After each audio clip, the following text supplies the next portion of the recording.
Сегодня завершился первый тур зачисления абитуриентов в вузы Кыргызской Республики, в том числе и в Кыргызско-Российский славянский университет.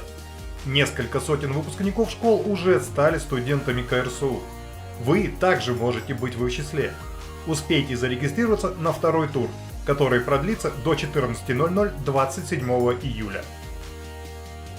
Уважаемые абитуриенты, продолжается прием в вузы Кыргызстана. Сегодня утром начался второй тур поступления по результатам ОРТ.